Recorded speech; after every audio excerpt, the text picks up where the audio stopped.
নমস্কার বন্ধুরা, আজ তৈরি করব সকলের পছন্দের অতি সুস্বাদু খাবার ধোসা, যেটা আমরা খুব পছন্দ করে খাই। ছোট থেকে বড় সকলের পছন্দের একটা খাবার। সেই ধোসাটা আমরা কিভাবে খুব সহজভাবে বাড়িতে বানিয়ে খেতে পারবো, সেটাই আজকে আপনাদের সঙ্গে শেয়ার করব। যারা জানেন বন্ধুরা তারা তো জানেন, যারা জানেন না আজকের রেসিপিটা তাদের জন্য। আপনিও যদি এই সুন্দর সহজ রেসিপিটা দেখে নেন, রোজ বানিয়ে খেতে চাইবেন এই লোভনীয় ধোসাটা আপনার বাড়িতেও। তো সাথে থাকবে লোভনীয় চাটনি, যেটা ছাড়া ধোসা একদম ভালো লাগে না।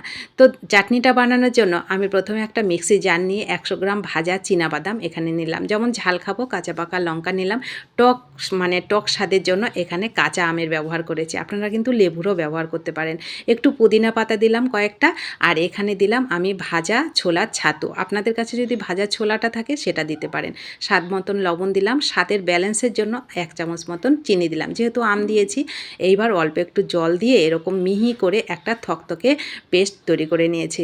তো রেডি হয়ে গেল আমার একদম লোভনীয় চাটনি। এই চাটনিতে বন্ধুরা কোনো রকম তড়কা দেওয়ার দরকার পড়ে না, এমনিতেই এটা ভালো লাগে খেতে। তো এইবার আমি ধোসাটা তৈরি করব। তার জন্য আমি চাটনিটাকে সাইডে সরিয়ে রেখে একটা বড় বাটি নিয়ে এখানে মিডিয়াম সাইজের একটা আলু গ্রেট করে দিলাম। আলু দিয়ে ধোসা খেতে কিন্তু বেশ ভালো লাগে, একটু সময় লাগে কিন্তু তবুও ভালো লাগে। যেমন ঝাল খাবো, কাঁচা পাকা লঙ্কা ওখানে দিয়ে দিলাম, আদা কুচি দিলাম কুচিয়ে, এখানে স্বাদের ব্যালেন্সের জন্য পরিমাণ মতো লবণ, একটু কালারের জন্য হলুদ, আর এখানে একটু কারি পাতা কুচি দিয়েছি। এই কারি পাতা দেওয়ার জন্য খুব সুন্দর একটা ফ্লেভার হয়, খেতেও ভালো লাগে। এইবার আমি এখানে স্বাদের ব্যালেন্সের জন্য তো একটুখানি 1/2 চামচ চিনি দিয়েছি, সেটা আপনারা চাইলে দিতেও পারেন, নাও দিতে পারেন। 2 চামচ আটা আর 2 চামচ চালের গুঁড়ো দিয়ে শুকনো উপকরণগুলো সুন্দর করে মেখে নিয়েছি। শুকনো উপকরণগুলো আগে সুন্দর করে মেখে নেবেন, আর সঠিকভাবে আমি যেরকম মাপে দিয়েছি আপনারাও সেই মাপে দেবেন। তো শুকনো উপকরণ মাখা হয়ে গেলে আমি মিডিয়াম সাইজের একটা কাপের 1 কাপ প্রথমে দিলাম, দিয়ে একটু ফেটিয়ে নিয়ে পরে আরও 1 কাপ, মাত্র 2 কাপ জল দিয়ে আমি সুন্দর করে একদম পাতলা করে ব্যাটারটাকে রেডি করেছি। এই ব্যাটারটা বন্ধুরা অবশ্যই কিন্তু পাতলা করে করবেন, তবেই আপনার ধোসাটাও একদম পারফেক্টভাবে তৈরি হবে আর মুচমুচে তৈরি হবে। মুচমুচে না হলে কিন্তু ধোসা খেতে ভালো লাগে না। এবার বন্ধুরা আমি এটাকে তৈরি করব তাওয়াতে। আপনাদের কাছে যদি প্যান থাকে তো আপনারা প্যানে এটাকে তৈরি করে নেবেন, তাহলে সেক্ষেত্রে কিন্তু ধোসাটা খুব সুন্দরভাবে তৈরি হয়। তো আমার কাছে প্যান ছিল না বলে আমি গ্যাসটাকে অন করে তাওয়াটা বসিয়ে দিলাম হাই হিটে। তাওয়াটাকে আগে গরম করে নিলাম, তারপরে শুকনো কাপড় দিয়ে ভালো করে মুছে নিয়েছি, একটু তেল ব্রাশ করে নিলাম, তারপরে একটু জলের ছিটা দিয়েও আবার একটু ভালো করে ব্রাশ করে নিলাম। এইবার গ্যাসটাকে একদম লো করে রেখে এইবার এই যে দেখুন, 1 হাতা করে একদম যতটা পাতলা করা যায় ততটা পাতলা করে আমি এই যে ব্যাটারটা রেডি করেছিলাম ধোসার জন্য সেটা দিয়ে দেবো। খুব সাবধানে দেবেন, কিন্তু ব্যাটারটা অবশ্যই পাতলা করে করবেন, তবে আপনার ধোসাটাও কিন্তু খুব সুন্দর মুচমুচে হবে। তো দেখুন যতটা গোল করা যায়, যেহেতু এটা আমি তাওয়াতে তৈরি করছি তো তার জন্য একটু অসুবিধা হয় আমার। তো আপনারা যখন প্যানে তৈরি করবেন আপনাদের কিন্তু আর অসুবিধা হবে না। তো দেখুন আমি যতটা পাতলা করে দেওয়ার ততটা দিয়েছি, দিয়ে গ্যাসটাকে একদম লো করে রেখে যখন একটু উপর থেকে শুকিয়ে গেছে একটু তেল ব্রাশ করে নিলাম। তারপরে আরও 2 মিনিট রেখে দিয়েছি। 2 মিনিট পর ফিরে এসে দেখুন কত সুন্দর মুচমুচে ধোসা কিন্তু আমার তৈরি হয়ে গেল।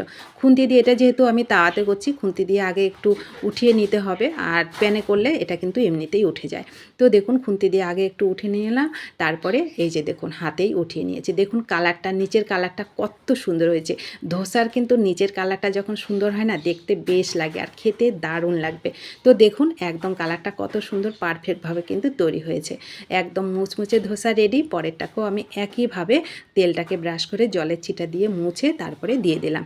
দিয়ে আবার উপর থেকে যখন একটু শুকিয়ে আসছে, 1 মিনিট খানেক পরে দেখবেন শুকিয়ে আসবে, তখন উপর থেকে একটু ভালো করে তেল ব্রাশ করে দেবেন। দেখবেন নিচের কালারটা খুব সুন্দর হবে। আর ধোসার নিচের কালারটা সুন্দর হলে দেখতে যেমন ভালো লাগে, বেশ মুচমুচে হয়, খেতেও কিন্তু দারুণ লাগে। ধোসা হচ্ছে মুচমুচে, সঙ্গে লোভনীয় চাটনি, আর কি লাগবে বলুন। এই সন্ধ্যায়, মানে এই গরমের দিনের সন্ধ্যায় কিংবা বলুন বর্ষার দিনের সন্ধ্যায় যখনই হোক, এইরকম মুচমুচে ধোসা বন্ধুরা হলে আর কিছুই লাগে না, সাথে একটু চা।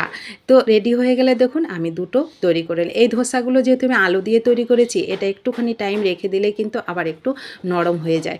তো যার জন্য আমি দুটো তৈরি করে আপনাদেরকে দেখাচ্ছি। দেখুন কত সুন্দর মুচমুচে ধোসা কিন্তু আমার রেডি হয়েছে। কালারটা দেখুন কত সুন্দর হয়েছে। এর জন্য যে আপনার ঘরে যে প্যান থাকতেই হবে এরকম কিন্তু কোনো দরকার নেই। আপনি কিন্তু আপনার ঘরে যদি ফ্রাই প্যানটা নাও থাকে, আপনি কিন্তু আমার মতন তাওয়াতেও কিন্তু এই সুন্দর লোভনীয় ধোসাটা খুব সহজে তৈরি করে খেতে পারবেন। তো দেখুন কত সুন্দরভাবে একদম মুচমুচে ধোসা আমার রেডি হয়ে গেল, সাথে লোভনীয় চাটনি। তো তো বন্ধুরা, এখনও যদি কেউ ধোসা বাড়িতে তৈরি করে না খেয়ে থাকেন, একবার বলবো এই ছোট্ট রেসিপিটা দেখে অবশ্যই তৈরি করে খেয়ে দেখবেন, তবেই বুঝতে পারবেন কতটা সুস্বাদু ধোসা আপনার ঘরেই তৈরি হয়ে গেল। আপনারা রেস্টুরেন্টে যাওয়ার কোনো দরকার পড়বে না।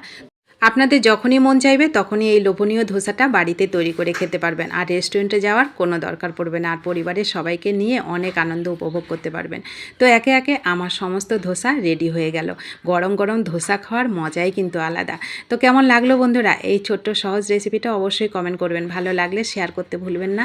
আর নতুন বন্ধু হলে চ্যানেলটা সাবস্ক্রাইব করে প্লিজ আমার পাশে থাকবেন। যারা পাশে আছেন তাদেরকে আমার অসংখ্য অসংখ্য ধন্যবাদ ও ভালোবাসা। সকলে ভালো থাকবেন, সুস্থ থাকবেন। আর রেসিপিটি ভালো লাগলে একটা লাইক করতে কিন্তু ভুলবেন না। আপনাদের একটা লাইক পরবর্তী রেসিপি তৈরি করতে অনেকটা উৎসাহিত করে। তো দেখা হবে নতুন কোনো রেসিপিতে। ধন্যবাদ সবাইকে।